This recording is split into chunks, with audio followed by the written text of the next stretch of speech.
When you play the Game of Thrones, you either win or you die.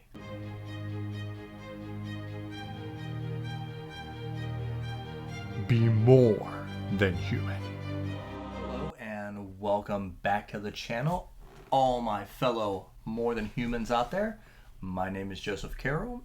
I write under the pen name J.R. Carroll, and today I am checking off another book series that I've never read, and that is The Game of Thrones. Well, the first book in the Song of Ice and Fire, at least. Before we jump into that, make sure you like, subscribe, and throw a comment down. Have you read Game of Thrones? Have you watched Game of Thrones? Have you done both? And what did you think about the show versus the book? And do all those good things. It helps get the video out to more people so we can keep growing here on the channel, and much appreciated. So I, like probably thousands of other people, came to Game of Thrones, the book, the first book, through the show. I'm gonna try not to get the series mixed up, because it's Song of Ice and Fire, Game of Thrones, all kinds of confusion there.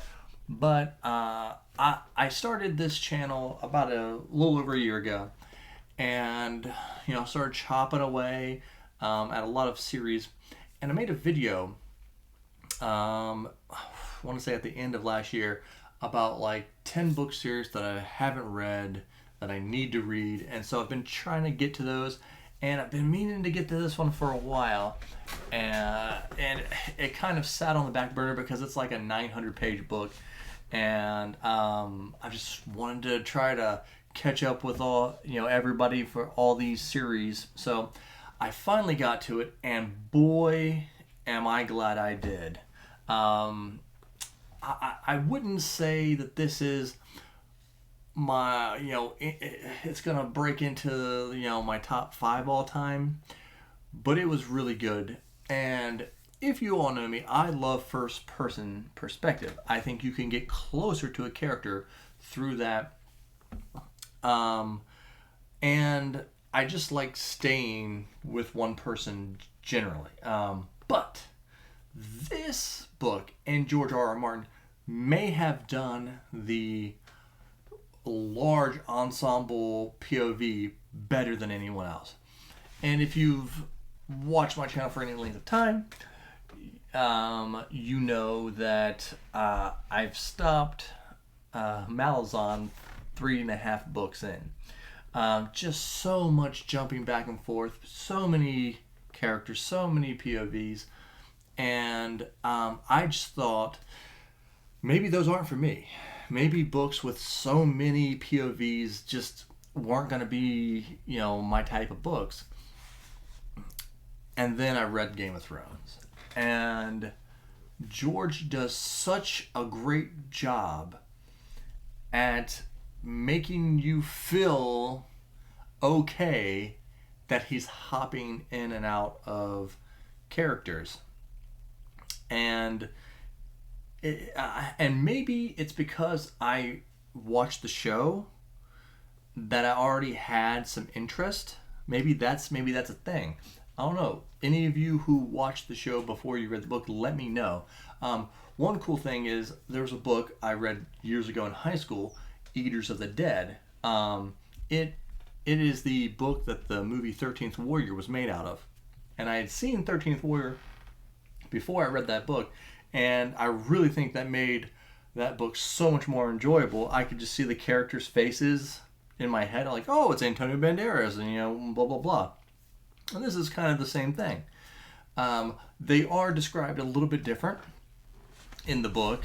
So I was like, okay, well, that's Peter Dinklage, but he has 2 different color eyes and a few other things. But kind of jumping in and out of these characters felt super smooth.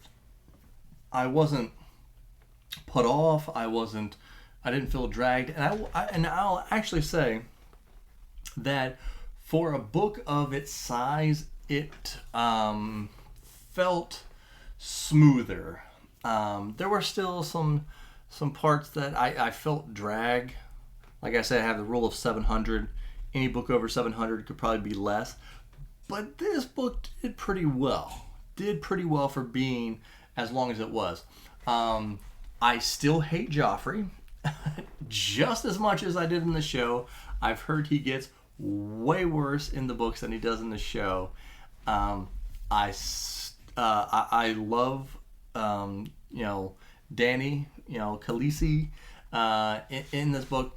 They are all younger in this book than they and I knew that. I kind of knew that coming in, but like when he first introduces her as 13, and I'm like, okay, here, and she's married off and starts doing stuff.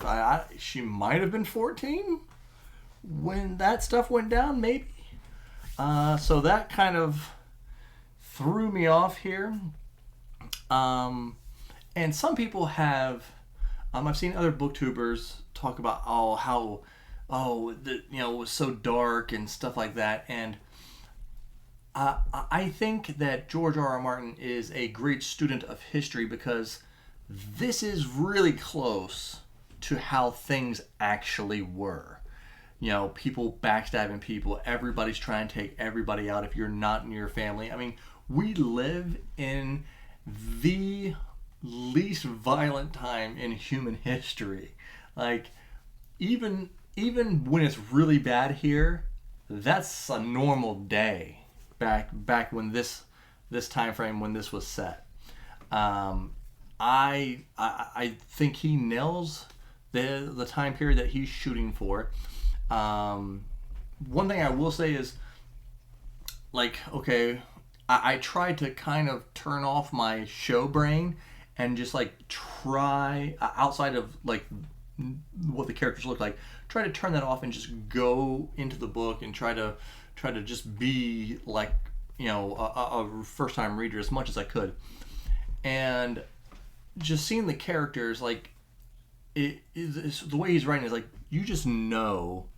Like, okay, this character is going to end up here. This is what this character is going to do. Like, the characters don't ever really... Nothing sneaks up on you with the characters.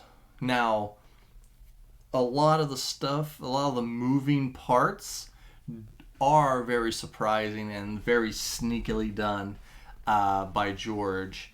And the world building is excellent. The magic, there wasn't an awful lot of magic, I don't believe, in the first book here. Not too much. But I mean, I love Tywin. Littlefinger's like always he's a bad guy, right? But I love his character. I love his deviousness. The Master of Whispers, he was okay. I don't hate him as much as you're probably supposed to. I'm like, I was like, most of what he's doing, I was like, I understand. I understand everything he's doing. He's not putting himself on a limb for anybody, which he's not related to any of these people, so why would he? But again, people talk about the dark tone, and I really liked it. I mean, he did put in some moments of like happiness and some joking parts and stuff, but I mean, what this book is about and this book series is about, I mean, it's about deviance and going after the crown and stuff, so it's gonna be dark, and I really enjoyed it, and I love the lore he's setting up with Beyond the Wall. We don't get to really see much at all after that, and I really like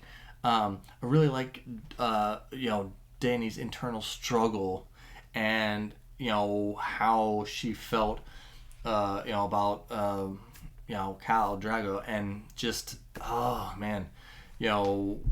what happens to him and how, she struggles with being what she, and her brother, how like she was even struggling with her brother even as she rose to the heights that she, at this point, her brother is the bottom of the barrel, but through all the things that he's done to her in the past, she still feels fear of him, and don't want to wake the dragon.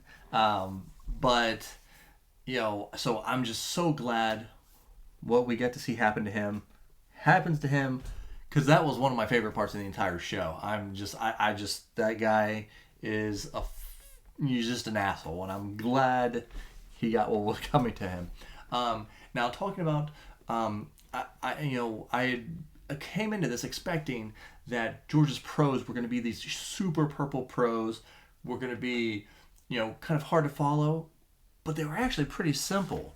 As far as these types of books go, I think they were perfect. It made it, and I also think that's another reason that the book felt so fast for its size.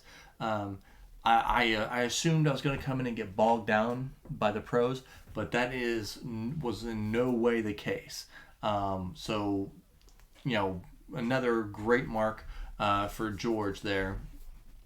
And I just, Danny, Tywin, John was probably my favorite character in the show. Here, I feel like we haven't reached that level of development yet for John. And Arya is awesome. Is awesome in this. I can't wait to get more of her. My favorite thing in the entire show, though, was the Faceless Men, and they just like 2 sentences about them. So I think I am going to continue. I may even throw it right into next month. Trying to get some different series started to see what I really want to go with over the next few months. So, but yeah, it was good enough that I might just go ahead and throw it on. So again, comment in below. How did you like this book? How does this book stack up if you've read through the series? How does it stack up to the rest of them? Should I continue on? Like, is it is like, I feel that pull. Tell me how you guys felt, and remember, be more than human.